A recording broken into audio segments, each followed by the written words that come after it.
नाज़रीन, ज़िमनी इलेक्शंस के हवाले से काफ़ी सारी अपडेट्स हैं। पीपी 115 और पीपी 116 के जो उम्मीदवार थे मियां ताहिर जमील और राना अहमद शहरयार, उनको मुस्लिम लीग नून का टिकट जो है वो कंफर्म हो चुका है। जो NA 96 या NA 104 या पीपी 98 का हल्का है, वहां पर अभी तक ये फैसला जो है पेंडिंग है। अजमल चीमा जो है वो अपनी कंपेन कर रहे हैं, आजाद अली तबस्सुम जो है वो अपनी कंपेन कर रहे हैं। तो बहुत सारी चीजें हैं जो वहां पर तब्दील हो सकती हैं। कुछ नए उम्मीदवार भी NA 104 में जो है वो आ रहे हैं और वहां पर जो मुकाबला है वहां पर भी बहुत सख्त होता हुआ नजर आ रहा है। पाकिस्तान तहरीक इंसाफ की हमायत याफ्ता कुछ लोग जो हैं वो वहां पर इलेक्शन लड़ने के लिए, जिनमें चौधरी तैमूर हैं, उनके साथ साथ वहां पर मिर्जा अरशद बेग हैं, वो भी वहां पर आजाद हैसियत में इलेक्शन लड़ेंगे। खास तौर पर पीपी 115 के हवाले से राना मुर्तजा हकीम जो एक मजबूत कैंडिडेट थे कि वो हर सूरत में इलेक्शन लड़ेंगे। और उन्होंने आज बहुत बड़ा इल्जाम एक किस्म का लगाया कि जी मेरे साथ पॉलिटिकल इंजीनियरिंग की गई है। मियां ताहिर जमील के ऊपर डायरेक्ट, उन्होंने जो अजीज हैं उनके ऊपर भी डायरेक्ट इल्जाम लगाया है कि यहाँ बैठकर मेरे साथ जो है वो पॉलिटिकल इंजीनियरिंग की गई है और मुझे नॉकआउट करवाया गया है। अपील में जाएंगे और इलेक्शन ट्रिब्यूनल से फैसला भी लेंगे। जो सबसे बड़ी एक किस्म का पीपी 116 में जो इस वक्त 3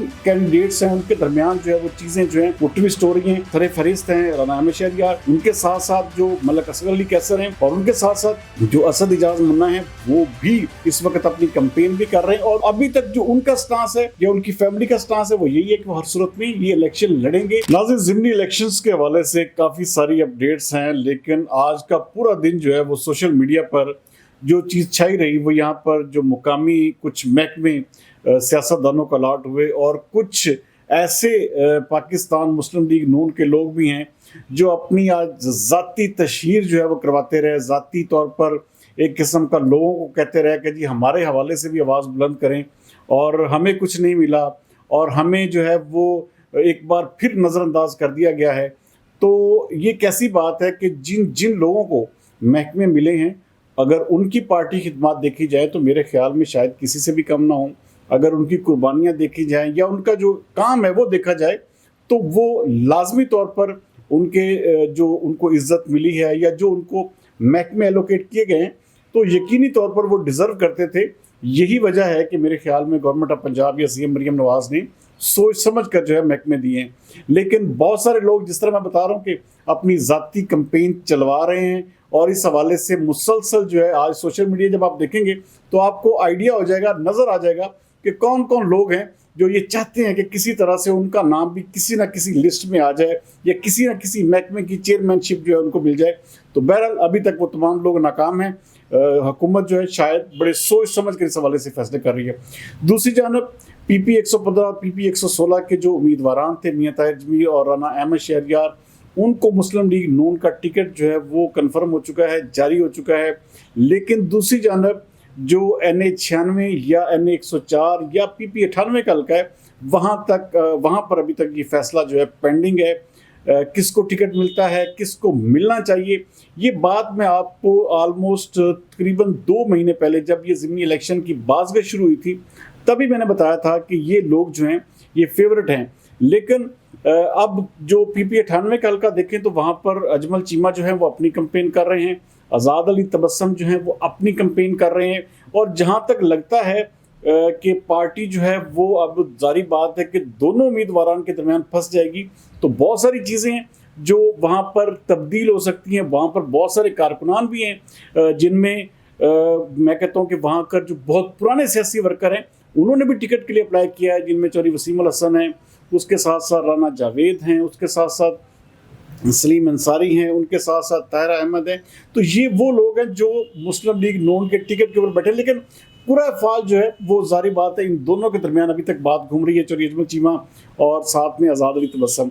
इसी तरह NA 96 का हल्का जो है वो, हालांकि मेरे ख्याल में नो डाउट बगैर किसी सवालिया निशान के वहाँ पर मलिक नवाब शेर वसीर जो हैं वो समझ लें कि सबसे मजबूत तरीन कैंडिडेट हैं।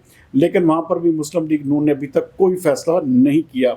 इसी तरह अगर NA 104 में आए तो यहाँ पर 3 उम्मीदवार जो हैं इस वक्त जो है वो रेस में जो है वो शामिल हैं, जिनमें राजा रियाज हैं, उनके बेटे राजा दानियाल के साथ जो राना अपना मेहर अब्दुल रऊफ हैं और राना एहसान अफजल। ये 3 लोग जो हैं इस वक्त लूप में लगे हुए हैं कि किसी तरह से टिकट जो है उनको मिल जाए और उसके बाद वो इलेक्शन अनाउंस करें। वहाँ पर कुछ नए उम्मीदवार भी NA 104 में जो है वो आ रहे हैं और वहाँ पर जो मुकाबला है वो वहाँ पर भी बहुत सख्त होता हुआ नजर आ रहा है। जिस तरह NA 96 का हल्का है, वहाँ पर देखिए पाकिस्तान तहरीक इंसाफ की हमायत याफ्ता कुछ लोग जो हैं वो वहाँ पर इलेक्शन लड़ने के लिए, जिनमें चौधरी तैमूर हैं, उनके साथ साथ वहाँ पर मिर्ज़ा अरशद बेग हैं, वो भी वहाँ पर आज़ाद हैसियत में इलेक्शन लड़ेंगे। तो यहाँ पर भी काफ़ी सारे लोग जो हैं आज़ाद हैसियत में आपके सामने नजर आएंगे और आपको आइडिया होगा, जिनमें राना अदनान जावेद का नाम हम सुन रहे हैं N104 में, उसके साथ साथ और भी काफ़ी सारे लोग आपको नजर आएंगे। तो आने वाले दिनों में ये जो ज़िमनी इलेक्शन है, ये फैसलाबाद का एक किस्म का मेन टॉपिक आपको बनता हुआ नजर भी आएगा। और इस वक्त तक जो सूरत हाल है, ख़ास तौर पर PP 115 के हवाले से कि राना मुर्तज़ा हकीम जो एक मजबूत कैंडिडेट थे, आज उनके हवाले से जो हमें अपडेट्स आ रही हैं वो ये हैं कि वो हर सूरत में इलेक्शन लड़ेंगे, अपील में जाएंगे और इलेक्शन ट्रिब्यूनल से फैसला भी लेंगे। और उन्होंने आज बहुत बड़ा इल्ज़ाम एक किस्म का लगाया कि जी मेरे साथ पॉलिटिकल इंजीनियरिंग की गई है। मियां ताहिर जमील के ऊपर डायरेक्ट उन्होंने उनके जो एक किस्म के जो अजीज़ हैं उनके ऊपर भी डायरेक्ट इल्ज़ाम लगाया है कि यहाँ बैठकर मेरे साथ जो है वो एक पॉलिटिकल इंजीनियरिंग की गई है और मुझे नॉकआउट करवाया गया है। इसके पीछे सारी की सारी वजह यह है कि मुझसे वो इंतहाई ज़्यादा एक किस्म का मेरी कामयाबी से या मेरी मकबूलियत से खाइफ हैं, तो यही वजह मुझे नॉकआउट करवाया गया। लेकिन उनका कहना है कि हम हर सूरत में ये इलेक्शन लड़ेंगे और लड़कर दिखाएंगे, क्योंकि उनके बकौल उनके छोटे भाई के कागजात यहाँ पे मंजूर हुए, तो वो किसी सूरत में भी उनका कहना है कि हम मैदान खुला नहीं छोड़ेंगे और हम हर हाल में ये सीट जो है मुकाबला करेंगे।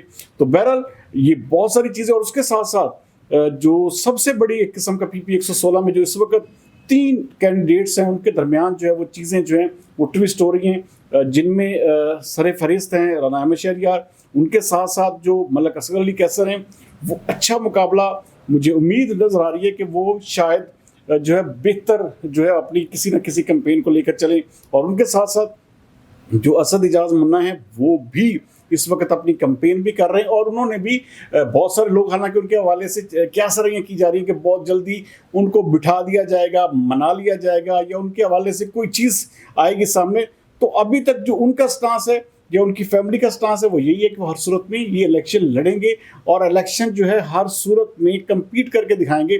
तो बहरहाल ये चीज़ें जो हैं अब बहुत ज़्यादा तेज़ी से रैप अप होती है, आपको नजर आएंगी, क्योंकि जो 1 तारीख है उस तक इनके पास बहुत सारा टाइम है, और 1 तारीख से लेकर 23 नवंबर तक ये जो एक किस्म की कैंपेन है ये मैसिव तौर पर स्टार्ट हो जाएगी। तो 1 तारीख तक सबके पास टाइम है एक दूसरे को मिलने मिलाने का, मनाने का। तो उसके बाद जो फाइनल उम्मीदवार, जारी बात है जब जो इलेक्शन ट्रिब्यूनल है या रिटर्निंग ऑफिसर है, जब उनके नाम जारी करेगा तो उसके बाद एक सही घमसान का रन पड़ेगा। तो बहरहाल उम्मीद करते हैं कि फैसलाबाद का ज़िमनी इलेक्शन जो है इंतहाई भरपूर होगा, कांटेदार होगा, और उसमें इंतहाई दिलचस्प मुकाबले हम सबको देखने को मिलेंगे।